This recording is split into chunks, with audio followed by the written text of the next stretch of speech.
be willing to take credit when somebody gives it to you.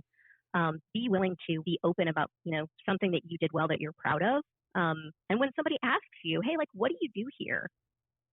Don't just talk about the tasks and the everyday things that you do.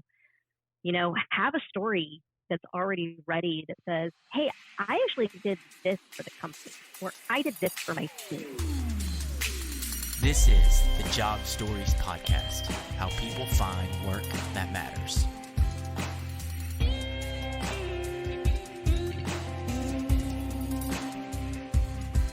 Welcome. Thanks for coming on. Just, if you don't mind, introduce yourself and what is your job right now? What are you currently working on?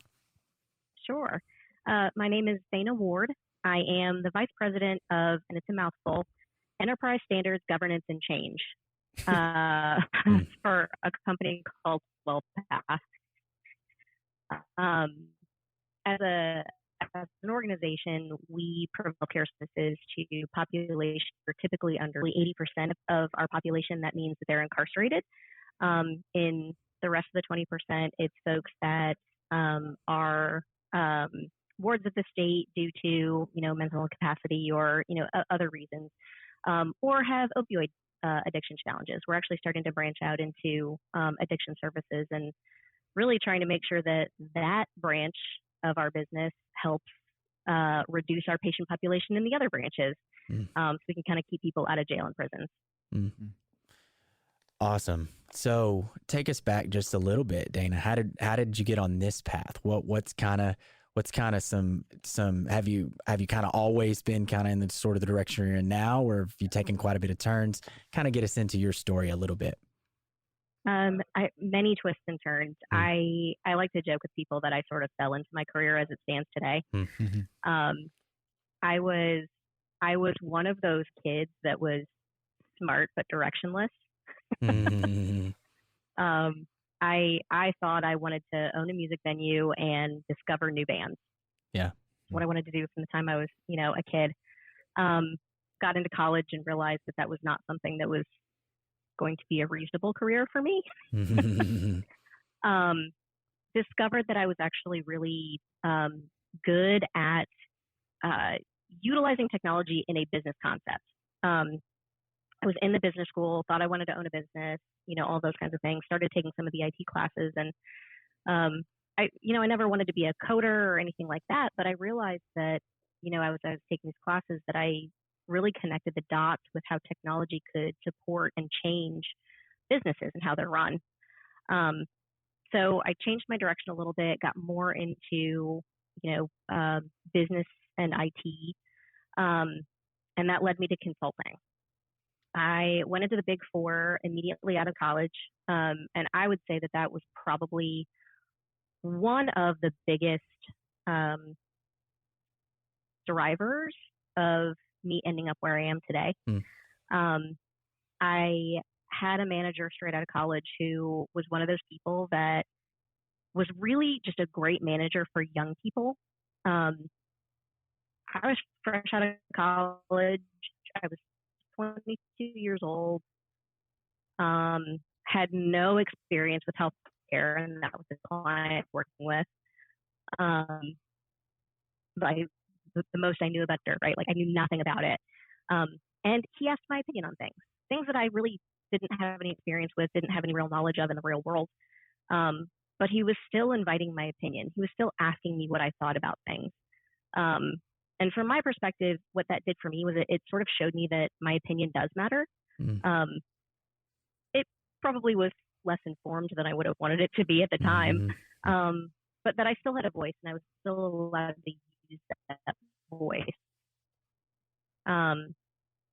So I went through a couple of different consulting firms, just through various different stages in my life and what I wanted to do with my life, and did the big consulting thing, left and went to a very small firm that I helped to build. And at a certain point, it was time for me to get off the road. I was very, very tired of traveling. I was traveling, minimum 2 flights a week, maximum I was on 5 flights a week. Wow. Different locations.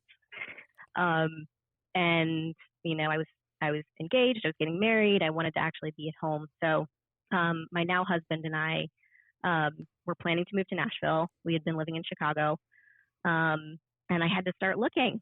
And it was the first time that I had ever actually had to look for a job, which was terrifying. But I was looking in health IT.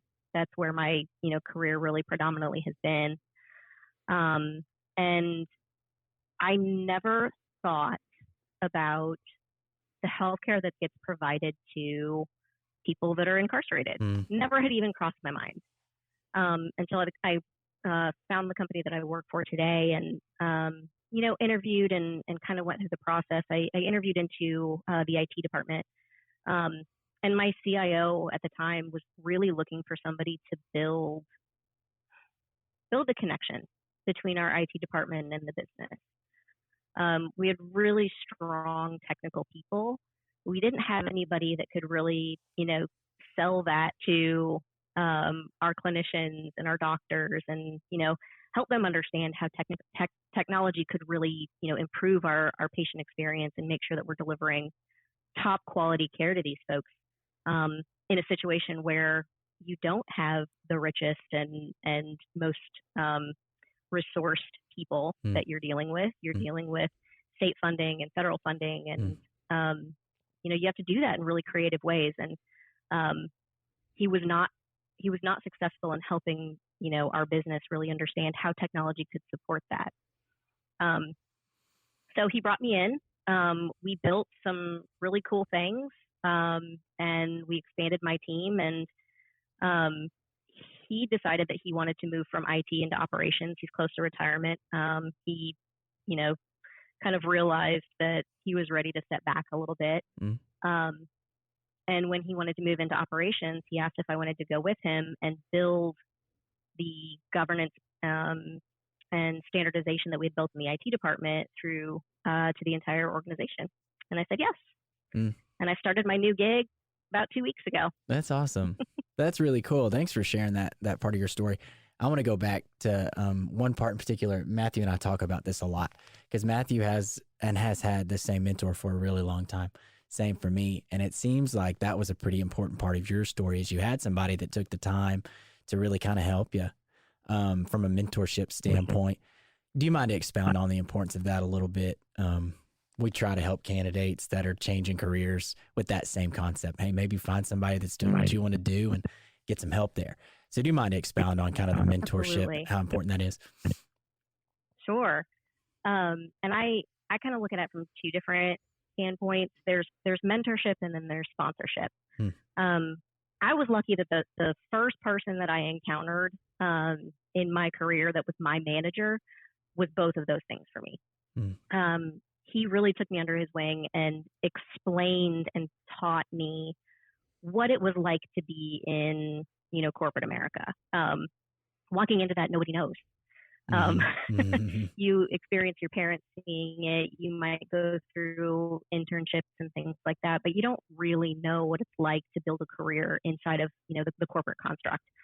So he took me under his wing and really sort of taught me how to do that well, and taught me how to do that in a way that enhanced my career without stepping on other people, which was something that was very important to me. He also acted as a sponsor for me. And I think people look for mentors, but often forget the sponsorship aspect. You need to find people who believe in you, believe in the things that you do, think that you are, talented and worth investing in. And those people have to have influence outside of your circle. Those people can get you into additional projects, additional positions, access to leaders that you may not have access to. So I think that's really important. Have mentors that can help teach you, but also have sponsors that can be your voice to the outside world and to the places where you want to go. That's excellent. Yeah, I've never really thought about that, Dana. That's an interesting point, that you need a mentor to kind of show you the way, but you also need a sponsor, somebody that's ahead of you, to say, yeah, I believe in this person. Let's put them on this project. So that's interesting. Yeah. I have been lucky to find many of those people in my life. Yeah. So let's talk about that. how do you, I'm just thinking about candidates. So I get hired. Let's take my story, for example. I was a teacher and then jumped into IT. So I get hired at an IT firm. How do I go about finding that sponsor? Do I just like make friends with the whole organization and try to find somebody that believes in me? Like practically, how do I do that? That's a great question. I think a lot of it is making sure that people are aware of the things that you're doing well. And I don't know if you guys know this, but I'm also involved in the Women in Technology of Tennessee. I'm a leader on the board there. And one of the things that we talk about very often, we talk about it in the frame of women, but I think it's a challenge that a lot of people face, not just women. People are not willing to talk about the things that they do well. It feels very uncomfortable. It feels very braggy. It feels like you should be doing those things. The reality is, if somebody doesn't work with you on a day-to-day basis, they probably don't know. Right. So, be willing to take credit when somebody gives it to you. Be willing to be open about, something that you did well that you're proud of. And when somebody asks you, hey, like, what do you do here? Don't just talk about the tasks and the everyday things that you do. Have a story that's already ready that says, hey, I actually did this for the company, or I did this for my team. Then it gets people thinking about you as a value builder in the organization, and you as somebody who can provide value in their projects or the other things that they're taking on. And then keep doing it. Tell everybody who will listen that, you've done really great things.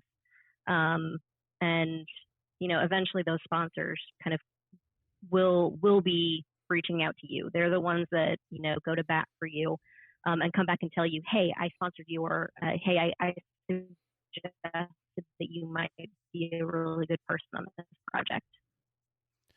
We've got a lady that works for us that is doing Women in Web3, Carly Long.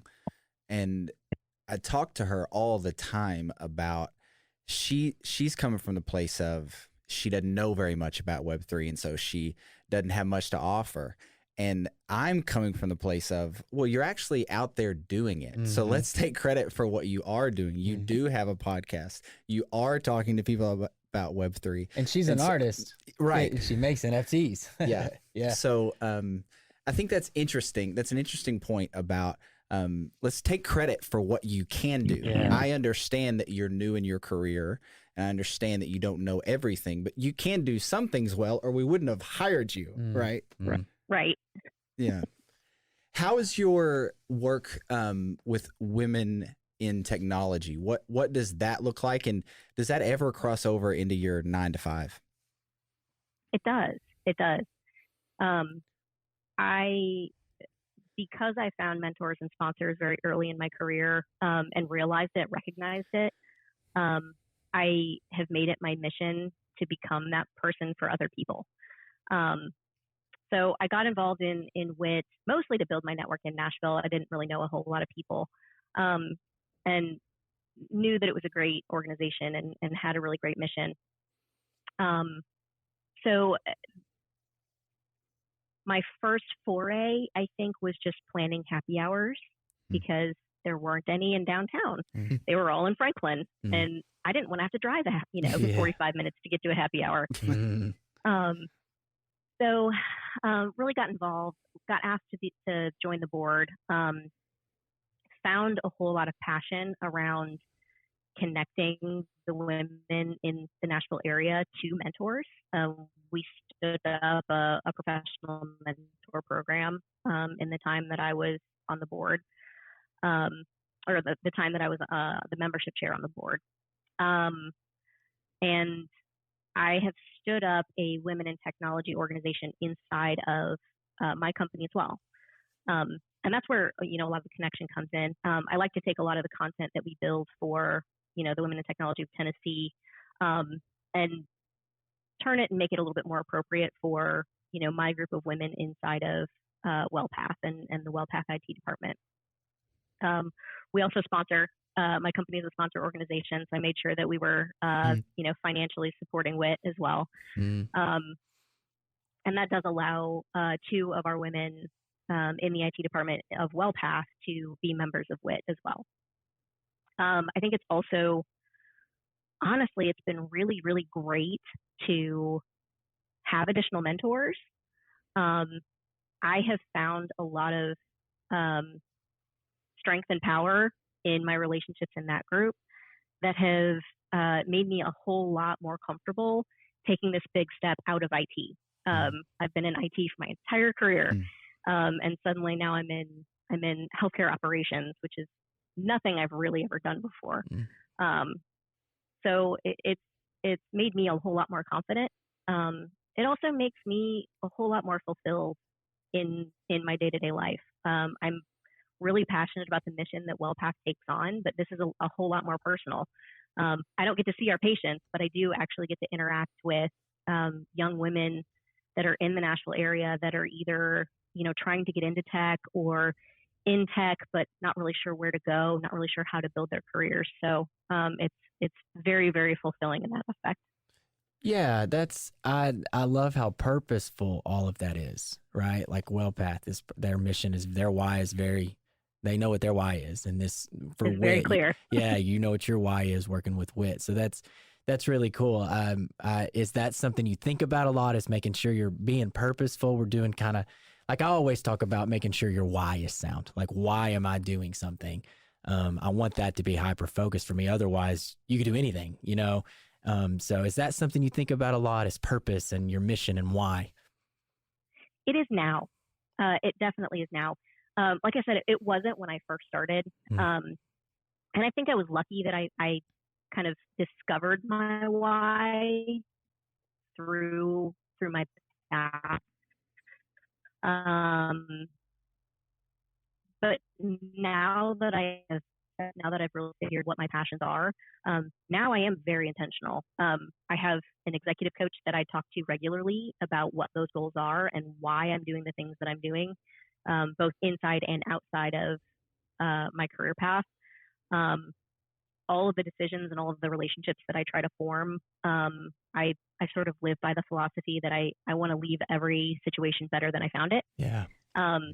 So I'm very purposeful about, the relationships that I build and making sure that I don't want to tear anybody down. I don't want a relationship with me and just generally, right, any kind of relationship with me to result in anything negative for somebody.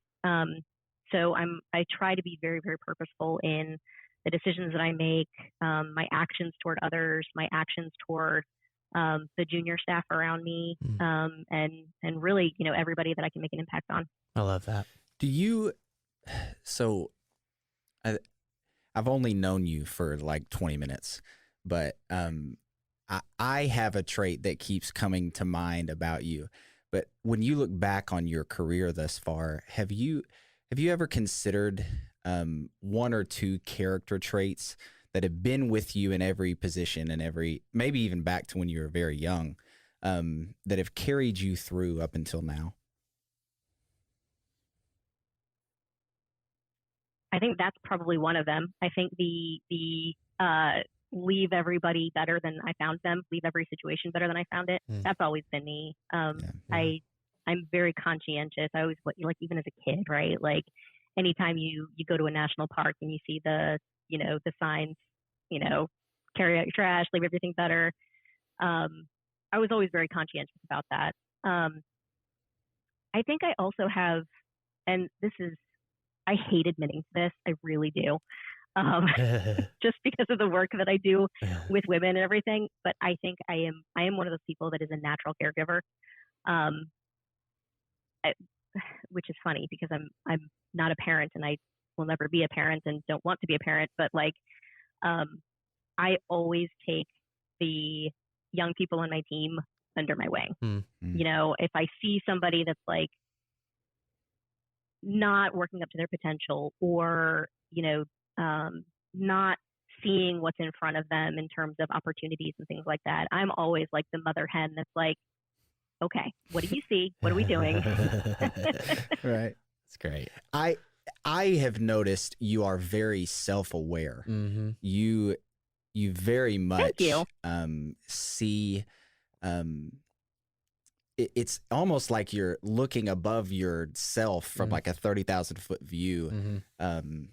And so that is really cool. I think I'm the opposite. I don't think especially at different times in my life, I have not been very self-aware. Like there are some positions I shouldn't have taken. Mm-hmm. There are some people I shouldn't have been in friendships with or whatever. So that's encouraging to see how self-aware you've been. And it seems like since your working career started. Yeah. Yeah, I think I made my mistakes really early in that account. That's great. That's great. Well, this has been awesome. We kind of go on a little bit deeper dive sometimes, so we appreciate you kind of being along for the ride with us. Dana, is there a good place for people listening if they may want to connect with you, reach out, anything like that, especially for maybe some Nashville, for the WIT project you're doing, maybe something along those lines. But anyway, people can connect with you. That'd be awesome. Absolutely. You can find me on LinkedIn. I'm Dana Ward. It probably has me listed as Dana Kramer Ward. Kramer's my maiden name. And then also VP at wittn.org. I'm currently the vice president of WIT. So if anybody wants to reach out to me that way, I'm happy to connect. And just maybe in less than a minute, can you explain who it is that WIT helps? Does it help women that are currently in technology, or does it help women that are maybe like me that were teachers, or does it help both of those categories? Both. Okay. We also help educators in the tech space. So we've got education grants for educators that want to teach tech. We have scholarships for women who are in high school and trying to get into college programs that are tech-based. We also have professional development scholarships for women who are already in tech and looking to expand their skills. And we also, we have mentorship programs with local colleges for, women and girls who maybe don't know what they want to do. And then we're also doing a Girls Who Tech summer camp program that we started last year for, it's technically K through 12, but it really is like 7th through 12. Where we're trying to get younger girls more interested in the tech space and, more empowered as they see women who really are working in tech today and, thinking that they could actually do this as a career someday. Gosh, that is so great locally too, because as you know, like tech women here in Nashville, that's so great. Thanks for doing that, because that's awesome. Yeah. We appreciate you for coming on, Dana. We appreciate your time. You're awesome. Thanks for joining us. Absolutely. Well, thank you so much for having me. You're welcome. You have a great day. We appreciate you. You too. Awesome. Bye. See you, Dana. Bye. See you.